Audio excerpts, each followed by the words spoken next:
एक बहुत ही सुंदर झील थी। झील के आसपास सन्नाटा पसरा हुआ था। सूरज हाथ में जाल लिए खड़ा था। जाल में एक सोने की मछली फंसी हुई थी। मुझे छोड़ दो, अभी भी समय है। तू नहीं जानता कि तू क्या करने जा रहा है। किसी भी कीमत पर मैं नहीं छोड़ने वाला। अरे जिस तरह से तूने मेरे छोटे भाई को धनवान बनाया है, उसी तरह से मुझको भी धनवान बना। मैं भी धनवान बनना चाहता हूँ। इतना कहकर सूरज ने जल से सोने की मछली को निकाल लिया। जैसे ही उसने मछली को स्पर्श किया, अगले ही पल उसे एक जोर का झटका लगा। मछली उसके हाथ से गिर गई और बड़ी ही फुर्ती से तैरते हुए दोबारा झील में चली गई। ये क्या हो रहा है? मछली दोबारा झील से निकलकर बोली, मूर्ख, तुझसे कहा था मैंने, मुझे स्पर्श करने की गलती मत करना। तेरा मन लालच से भरा हुआ है। अब मैं भी कुछ नहीं कर सकती। शायद तेरी नियति में यही लिखा था। तभी सूरज रंग बिरंगी किरणों के साथ पत्थर में परिवर्तित हो गया। इस घटना के कुछ समय पहले चंदन नगर गांव में सूरज और आदित्य नाम के दो भाई रहते थे। एक दिन उनका पिता रामलाल अपने दोनों बेटों सूरज और आदित्य से बोला, तो देखो बच्चों, मैंने अपनी मेहनत से इस व्यापार को खड़ा किया है। बहुत समय पहले मैं एक साधारण मछुआरा हुआ करता था। फिर भाग्य ने मेरा साथ दिया। मेरे जाल में मछलियां फंसने लगीं और अच्छे दामों पर बिकने लगीं। अब धीरे धीरे मैं इस गांव का सबसे बड़ा मछली का व्यापारी बन गया। अब देखो बेटा, आज हमारे पास हवेली है, धन है, यहाँ तक कि बहुत सारे खेत खलिहान भी हैं।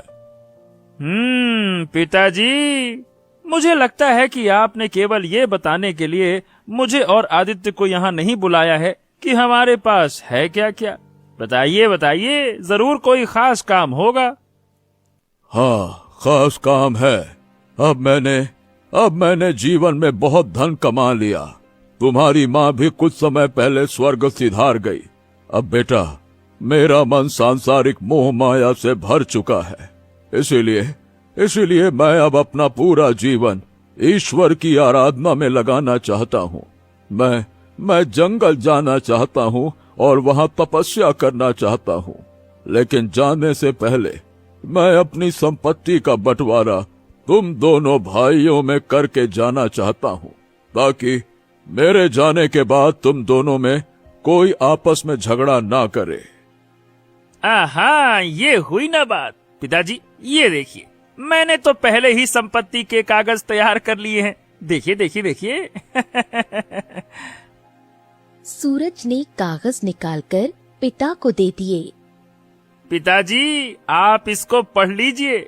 इसमें लिखा है कि आप अपनी मर्जी से हवेली, खेत और मछलियों का व्यापार आधा आधा बांट रहे हैं। मुझ में और आदित्य में साफ साफ लिखा है पिताजी। अच्छा भैया, और आपको लगता है कि आपका लाया हुआ कागज पिताजी पढ़ेंगे? छोटे आदित्य, पिताजी ने ही सिखाया था कि बिना पढ़े किसी भी कागज पर हस्ताक्षर नहीं करना चाहिए। हाँ सूरज, ये तो मैंने ही सिखाया था, लेकिन ये नहीं कहा था कि सगे बेटे पर भी विश्वास नहीं करना चाहिए। बेटे, तुम मेरा खून हो, मुझे तुम पर पूरा भरोसा है। चिंता की कोई बात नहीं है। रुको, मैं हस्ताक्षर कर देता हूँ। इतना कहकर रामलाल ने कागज पर हस्ताक्षर कर दिए और कहा, चलो ये हो गया। तो आज से मेरी संपत्ति पर आधा आधा तुम दोनों का हक है। अब मैं निकल रहा हूँ। अगर भाग्य में रहा तो दोबारा जरूर मिलेंगे। चलो बेटा, बहुत आशीर्वाद, बहुत आशीर्वाद। इतना कहकर रामलाल वहां से चला गया और सूरज अपने कक्ष में आ गया। सूरज के कक्ष में आते ही उसकी पत्नी बिंदिया क्रोधित होते हुए बोली, तुमसे बड़ा मूर्ख मनुष्य मैंने नहीं देखा। तुमने कितनी आसानी से कागज तैयार करवा लिए और आधी संपत्ति अपने भाई को बेवजह दिलवा दी। बचपन से लेकर आज तक पिताजी का हाथ हमने थामा है, तो फिर आदित्य को आधा हिस्सा क्यों? मैं मूर्ख नहीं हूँ, मूर्ख तुम हो। पिताजी मुझ पर अंधा विश्वास करते थे, इसीलिए मैंने उसका फायदा उठाया। जिस कागज पर पिताजी ने हस्ताक्षर किए हैं, उसमें मैंने लिखा है कि सारी संपत्ति वो अपनी मर्जी से मेरे नाम करके जा रहे हैं। लो, हो गया अपना काम। आदित्य के नाम पर फूटी कौड़ी भी नहीं रही। कुछ दिन बाद मैं उस आदित्य को धक्के मारकर हवेली से बाहर निकाल दूंगा। उसके बाद इस गांव पर होगा अपना राज।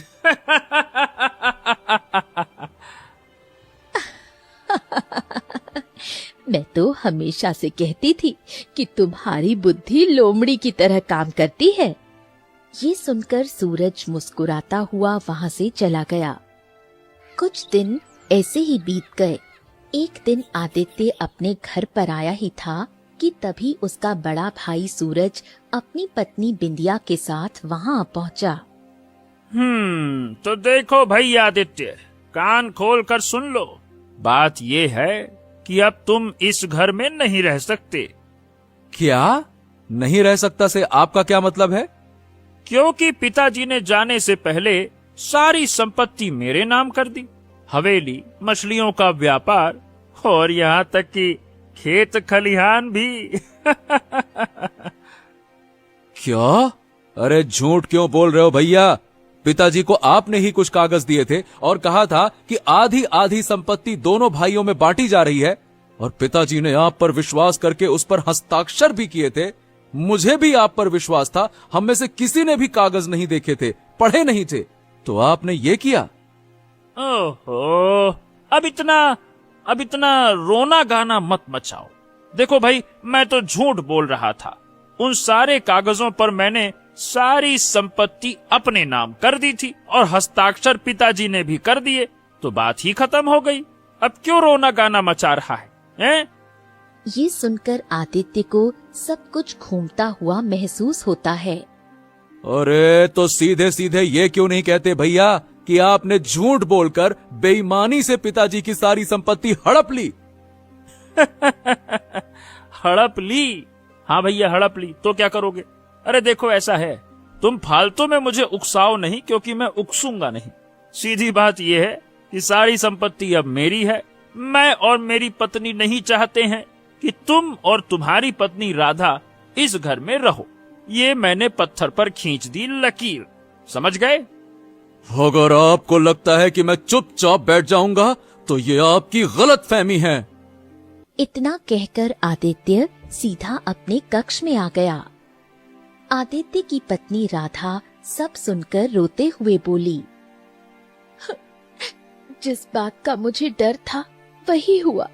मैं हमेशा से कहती थी कि तुम्हारा बड़ा भाई लालची किस्म का है, वो जरूर तुम्हें एक दिन धोखा देगा, लेकिन तुम्हें उस पर बहुत विश्वास था। अब क्या होगा? अब हम कहाँ जाएंगे? अरे राधा, तुम चिंता मत करो। भैया को मैं इतनी आसानी से सब कुछ हड़पने नहीं दूंगा। मैं इसका मुद्दा पंचायत में उठाऊंगा, फिर देखते हैं क्या होता है। बात करते हैं धोखेबाज कहीं के। आदित्य उसी दिन मुखिया के घर आया और सारी घटना बताई। मुखिया जी, मेरी मदद कीजिए। अगर सारी संपत्ति बड़े भैया के नाम हो गई तो मैं और मेरी पत्नी तो भूखे मर जाएंगे। हाँ, तो देखो भाई आदित्य, मैं तुम्हारे कहने पर तुम्हारे बड़े भाई सूरज को समझा सकता हूँ। अब तुम्हारे पिताजी की सबसे बड़ी गलती ये थी कि उन्होंने बिना पढ़े हस्ताक्षर कर दिए। अब सूरज के पास पक्का सबूत है और तुम्हारे पिताजी भी अब चले गए। अगर ये मामला राजमहल तक गया तो महाराज भी सबूत के आधार पर ही फैसला सूरज के हक में ही सुनाएंगे। बताओ फिर क्या करें? अगले दिन मुखिया सूरज के पास पहुंचा। सूरज, कल आदित्य मेरे घर पे आया था। मैं जानता हूँ कि उसने आपसे क्या कहा होगा, लेकिन मेरी भी एक बात ध्यान से सुन लो मुखिया। मैं उसे फूटी कौड़ी नहीं देने वाला, क्योंकि सारी मेहनत मैंने की है। वो तो हमेशा आवारा घूमता रहता था, क्यों दे दूं मैं उसको कुछ भी? देखो सूरज, अपने छोटे भाई पर थोड़ा तरस खाओ। अगर तुम उसे कुछ नहीं दोगे तो वो बेचारा क्या करेगा? आखिर है तो तुम्हारा अपना खून, अपना छोटा भाई है ना। सूरज गहरी सोच में डूब गया। अरे खून है, भाई है। ठीक है, चलिए। अब मुखिया जी, आप मेरे घर तक चलकर आए हैं। आप हमारे गांव के मुखिया हैं, मैं आपका सम्मान करता हूँ, इसीलिए आपकी बात का मान रखूंगा। ठीक है, मैं आदित्य को अपने खेत का एक टुकड़ा देने के लिए तैयार हूँ, जो हमारे गांव की झील के पास मौजूद है, बस। अरे लेकिन वो खेत तो बंजर है मुखिया जी। आवाज नीचे करके बात कर। दूंगा तो वही दूंगा। अब खेत बंजर हो या उपजाऊ, ये तुम्हारी किस्मत है। इसके अलावा मैं फूटी कौड़ी भी नहीं देने वाला, और तुम्हें अपने रहने का इंतजाम भी खुद करना होगा। तुम्हें अभी और इसी समय अपनी पत्नी राधा को लेकर यहाँ से जाना होगा, यही मेरा फैसला है। मुखिया ने बहुत समझाने का प्रयास किया, लेकिन सूरज टस से मस नहीं हुआ। थक हार कर आदित्य आंसू भरी आंखों से अपनी पत्नी राधा को लेकर बाहर आ गया। देखो, अब तुम चिंता मत करो आदित्य। तुम्हारे भाई ने वैसे तो तुम्हारे साथ बहुत बुरा किया, उसका न्याय भगवान पर छोड़ दो और हिम्मत मत हारो। देखो, मुझे पता है कि तुम्हारे पास रहने का ठिकाना नहीं है, इसीलिए मैं और गांव वाले साथ में मिलकर तुम्हारी उस बंजर जमीन पर झोपड़ी बनवा देंगे। ठीक है, चलो आ जाओ। मुखिया ने गांव वालों को एकत्रित किया। सबने मिलकर आदित्य की बंजर जमीन पर एक झोपड़ी बना दी। आदित्य अपनी पत्नी राधा के साथ उस झोपड़ी में आ गया। राधा रोने लगी। तभी मुखिया वहां पहुंचा। हाँ, अब झोपड़ी तो तैयार हो गई। देखो आदित्य, हिम्मत मत हारो। मैंने तुम्हारे पिता का वो दौर भी देखा है जब वो साधारण मछुआरे हुआ करते थे। तुम्हें भी शुरुआत वहीं से करनी होगी। इस तरह हिम्मत हार जाने से कुछ नहीं होगा। भले ही तुम्हारे बड़े भाई सूरज ने तुम्हारी सारी संपत्ति हड़प ली है, लेकिन तुम्हारे भाग्य का लिखा हुआ वो कुछ भी छीन कर नहीं ले जा सकता। समझ गए? किस्मत पर भरोसा रखो, हिम्मत रखो। इतना कहकर मुखिया वहां से चला गया। मुखिया की बातें आदित्य के लिए हिम्मत बन गईं। राधा, मुखिया जी वाकई सही कह रहे हैं। पिताजी ने हमेशा यही सिखाया था कि मेहनत करने से ही मनुष्य का भाग्य बदलता है। पिताजी ने भी अपना भाग्य बदला, अब मैं भी पिताजी की तरह मेहनत करके अपना भाग्य बदलूंगा।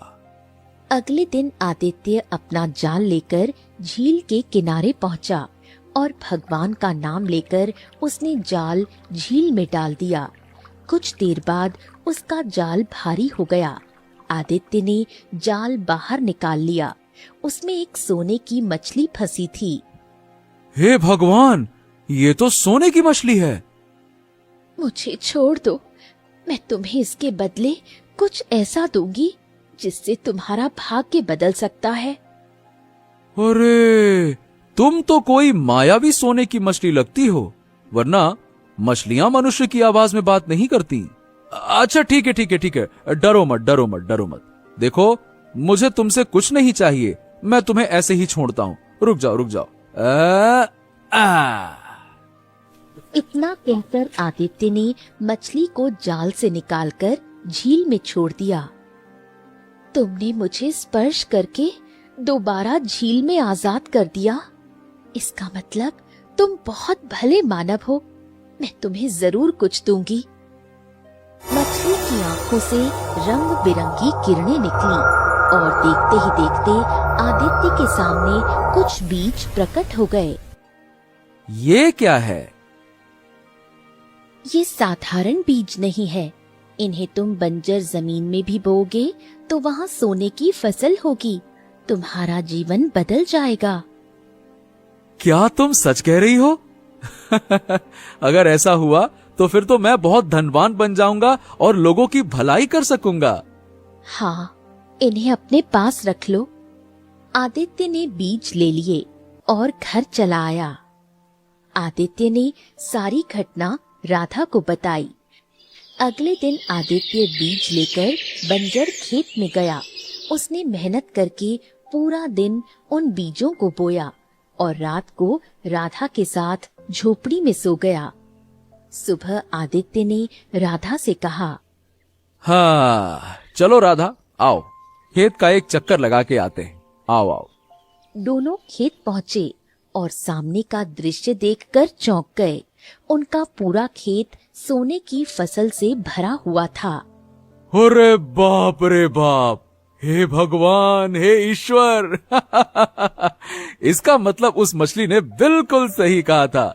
ये बीज तो सच में चमत्कारी निकले राधा। देखो क्या मस्त फसल खड़ी है। इस सोने की फसल को बेचकर हमारे पास इतना धन आ जाएगा जितना राजा के पास भी नहीं होगा। आदित्य ने सारी सोने की फसल काट ली। तभी मुखिया वहां पहुंचा। अरे आदित्य, देखो भाई, जिसके भाग्य में जो लिखा होता है वही मिलता है। अगर तुम्हारा भाई बेईमानी नहीं करता तो शायद तुम्हें ये सोने की फसल भी कभी नहीं मिलती। इसीलिए मैंने कहा, किस्मत पर भरोसा रखो और अंदर हिम्मत रखो। इतना कहकर मुखिया वहां से चला गया। कुछ ही दिनों में आदित्य गांव का सबसे धनवान व्यक्ति बन गया। उसने अपनी बंजर जमीन पर एक आलीशान हवेली बनवाई और बहुत सारे उपजाऊ खेत खरीद लिए। अब वो एक संपन्न व्यापारी बन चुका था। एक दिन आदित्य झील के पास पहुंचा। ओ सोने की मछली, मैं जानता हूँ कि तुम मायावी मछली हो। मैं तुमसे कुछ बात करना चाहता हूँ। अगर तुम मेरी बात सुन सकती हो तो। तभी सोने की मछली प्रकट हुई। अगर तुम्हें और बीज चाहिए तो मैं तुम्हें और जादुई बीज दे सकती हूँ। नहीं नहीं नहीं नहीं, तुमने जो बीज दिए थे वो मेरे लिए काफी हैं। आज मैं गांव का सबसे धनवान व्यक्ति हूँ। मैं तो सिर्फ तुमको धन्यवाद कहने आया हूँ। बहुत बहुत बहुत धन्यवाद। सोने की मछली खुश हो गई और दोबारा झील के अंदर चली गई। उधर दूसरी ओर आदित्य की सफलता से सूरज असहज और क्रोधित था। वो अपनी पत्नी बिंदिया से बहुत निराश और क्रोधित होकर बोला, मुझे तो समझ नहीं आ रहा, मुझे तो बिल्कुल समझ नहीं आ रहा बिंदिया, कि आखिरकार आदित्य के हाथों ऐसा कौन सा खजाना लग गया है जिससे उसका रातों रात काया पलट हो गया, भाग्य बदल गया, चमक गई उसकी किस्मत। आज के समय में आदित्य इस गांव का नहीं बल्कि इस राज्य का सबसे धनवान व्यक्ति बन चुका है और मैं क्या कहूँ। अब इसका रहस्य तो आदित्य ही बता सकता है। अरे लेकिन वो मुझे क्यों बताएगा? तुम भूल गई हैं? मैंने और तुमने मिलकर कुछ समय पहले ही धक्के मारकर उसे इस घर से बाहर निकाल दिया था। बोलो। आदित्य हमारे और तुम्हारे जैसा नहीं है। मुझे लगता है तुम्हें जाकर उससे पूछना चाहिए। कोशिश करने में क्या हर्ज है। सूरज गहरी सोच में डूब गया और अगले दिन आदित्य के घर जा पहुंचा। आदित्य अपनी पत्नी राधा के साथ बैठा था। सूरज का वहां आना देखकर आदित्य चौंक गया और राधा गुस्से से उठकर वहां से चली गई। लगता है कि बहू रानी मतलब कि तुम्हारी पत्नी अभी भी मुझसे बहुत नाराज है। लेकिन तुम्हारी तरक्की देखकर मैं तुमसे बहुत खुश हूँ। हाँ, लेकिन क्या कहूँ आदित्य, मैंने तुम्हारे साथ बहुत बुरा किया। विश्वास करो आदित्य, जब से मैंने ये किया तब से मैं एक रात भी चैन से सो नहीं पाया।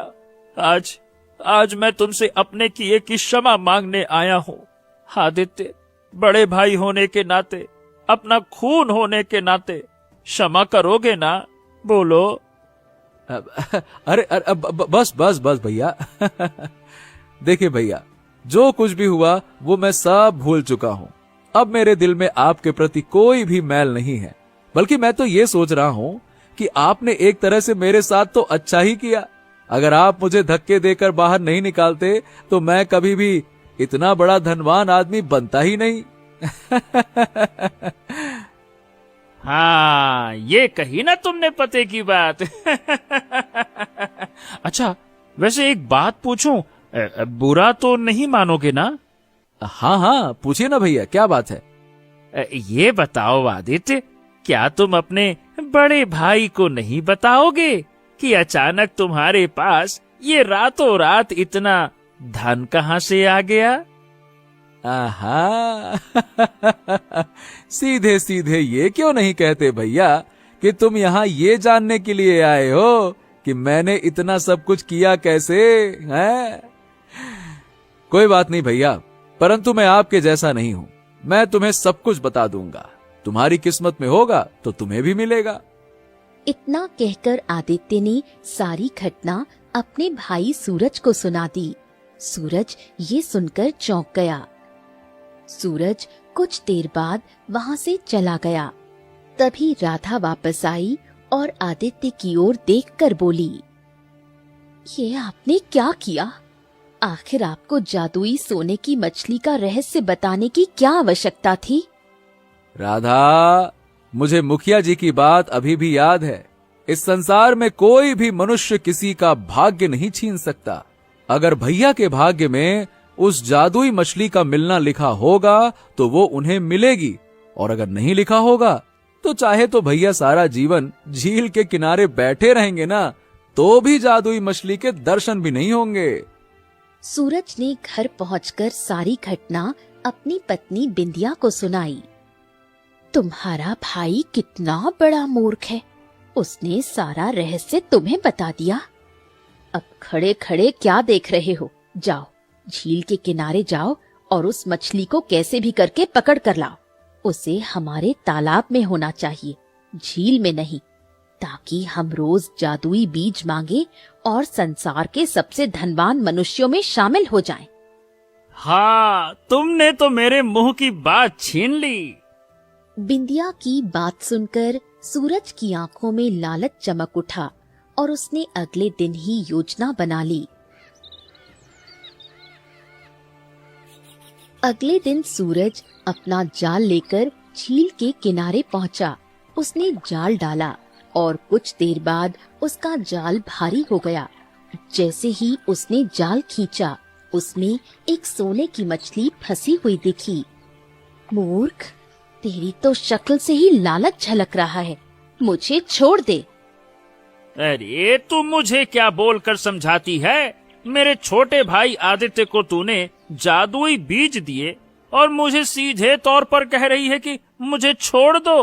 वाह वाह वाह वाह, मैं तुझे छोड़ूंगा भी नहीं और तुझसे जादुई बीज निकलवा कर रहूंगा। अब से तू झील में नहीं बल्कि मेरे घर के तालाब में रहेगी। अरे चल, तू बड़ी आई छटर पटर छटपटाती है, चल। मूर्ख, ऐसी गलती मत करना। मुझे स्पर्श करने की बिल्कुल भी गलती मत करना, अन्यथा। अच्छा। अन्यथा क्या होगा? इतनी सी तू है और इतनी बड़ी बड़ी बातें करती है। इतना कहते ही सूरज ने मछली को पकड़ लिया। अरे ये मुझे क्या हो रहा है?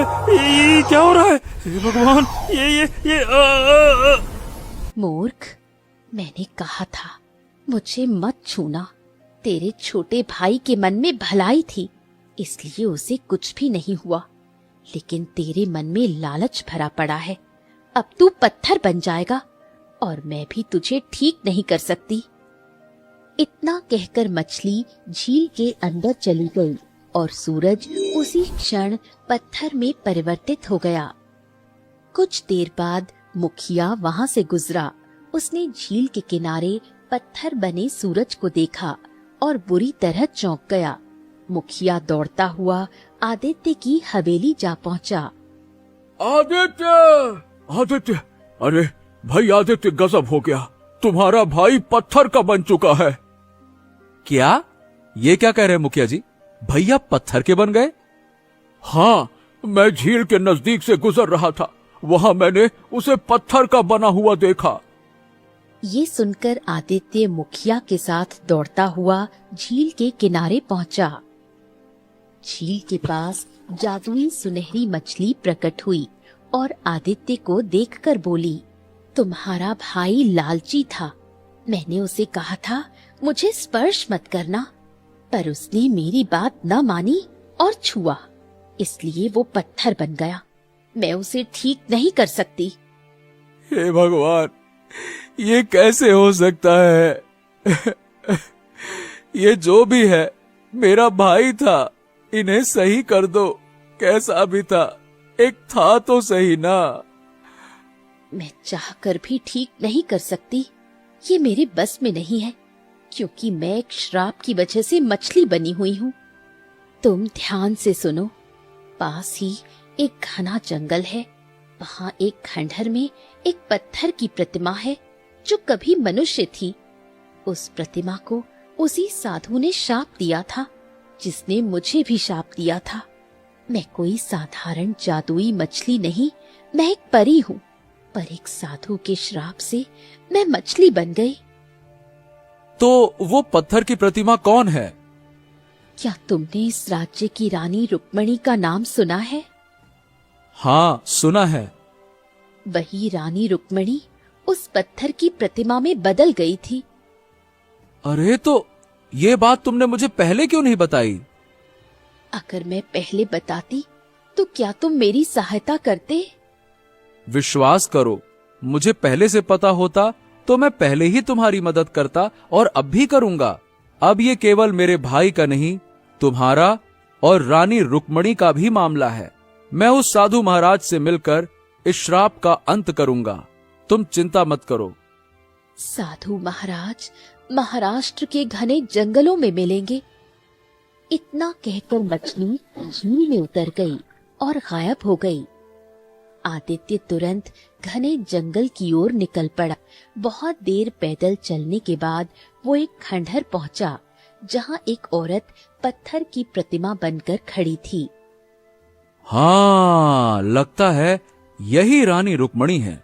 जादुई मछली बिल्कुल सही थी। आदित्य खंडहर से बाहर इधर उधर देखने लगा। कुछ देर बाद उसकी नजर एक साधु पर पड़ी। वो साधु ध्यान मग्न बैठा था। आदित्य धीरे धीरे उसके पास गया। साधु ने आदित्य को देखा और बोला, मैं एक चमत्कारी शक्तियों वाला साधु हूँ। मैं जानता हूँ कि तुम यहाँ किस काम से आए हो। एक प्रश्न का उत्तर दो। तुम्हारे भाई ने तुम्हारे साथ बुरा किया, फिर भी तुम उसकी मदद करना चाहते हो, क्यों? हाँ, क्या कहूँ साधु महाराज, चाहे जैसा भी हो, पर मेरे दिल में उसके लिए बड़े भाई होने का सम्मान है। अब मैं केवल उसके लिए नहीं, बल्कि जादुई मछली और रानी रुक्मणी के लिए भी सहायता करना चाहता हूँ। आपने इन दोनों को श्राप क्यों दिया? ये सब मैं बाद में बताऊंगा। देखो, अगर तुम मदद करना चाहते हो तो पहले एक काम करना होगा। कुछ दूर यहाँ एक झरना है। उस झरने में रात के समय अमृत की बूंदें निकलती हैं, जो रंग बिरंगी होकर चमकती हैं। तुम्हें उन अमृत बूंदों को कलश में भरकर लाना होगा। ओ, पर वो अमृत मिलेगा कहाँ? ध्यान रखना, वो कोई साधारण अमृत नहीं है, वो मायावी अमृत है। अमृत तभी मिलेगा जब तुम उसकी शर्तें मान लोगे। ठीक है, अगर उससे श्राप का अंत हो सकता है तो मैं उन अमृत की बूंदों को लेकर जरूर आऊंगा। इतना कहकर आदित्य झरने की तलाश में निकल पड़ा। रात हो चुकी थी। बहुत देर के बाद आदित्य को झरने में कुछ रंग बिरंगी चमकती बूंदें टपकती दिखाई दी। हाँ, लगता है यही अमृत की बूंदें हैं।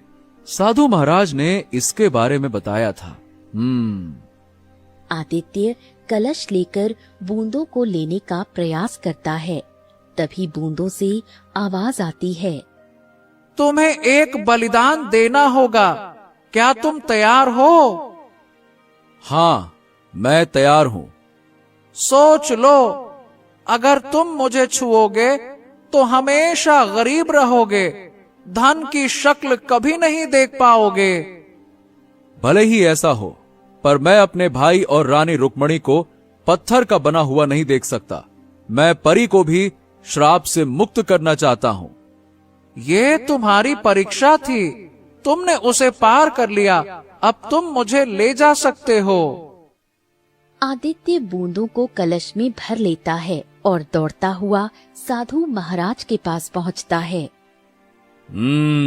शाबाश शाबाश, तुम पहले मानव हो जिसने अमृत की बूंदें लाने में सफलता पाई है। इसका मतलब ये है कि तुम बहुत अच्छे इंसान हो। आओ, मेरे साथ आओ। साधु महाराज आदित्य को रानी रुक्मणी की पत्थर की प्रतिमा के पास ले गए। आदित्य अमृत की एक बूंद रुक्मणी पर डालता है और तभी वो रंग बिरंगी चमक से फिर से मनुष्य में बदल गई। आपका बहुत बहुत धन्यवाद। धन्यवाद मुझे नहीं, आदित्य को दो। इसी की वजह से तुम श्राप से मुक्त हो पाई हो। साधु महाराज और आदित्य रानी रुक्मणी को लेकर झील के किनारे गए। वहां अमृत की बूंदें सोने की मछली पर डाली गईं। मछली परी में परिवर्तित हो गई और उसने सूरज पर अमृत की बूंद डाल दी। सूरज भी पत्थर से फिर मनुष्य में बदल गया। आदित्य, तुमने मेरी मदद की। अगर तुम नहीं होते तो मैं हमेशा शापित ही रहती। साधु महाराज, अब आप इस रहस्य को खोल दीजिए कि आखिरकार आपने ये श्राप क्यों दिया? रानी रुक्मणी और ये परी गहरी मित्र थीं, पर रानी रुक्मणी घमंडी थी। उसने मेरी वर्षों की तपस्या तोड़ी और हमें अपशब्द भी कहा। गुस्से में मैंने उसे पत्थर में बदल दिया और परी को मछली में परिवर्तित कर दिया। मैंने कहा था, अगर कोई अच्छा मनुष्य तुम्हें छुएगा उसे कुछ नहीं होगा, पर कोई बुरा मनुष्य छुएगा तो वो पत्थर का बन जाएगा। साधु महाराज वहां से चले गए। परी और रानी रुक्मणी आदित्य का धन्यवाद करती हैं और वहां से चली जाती हैं। परी रंग बिरंगी चमक से गायब हो गई। सूरज आदित्य के सामने रोते हुए बोला, मुझे माफ कर दो छोटे भाई, मुझे माफ कर दो। मैंने तुम्हारे साथ बहुत बुरा किया। इसके बाद भी तुमने मेरी मदद की, मुझे बचाया। मुझे माफ कर दो, माफ कर दो।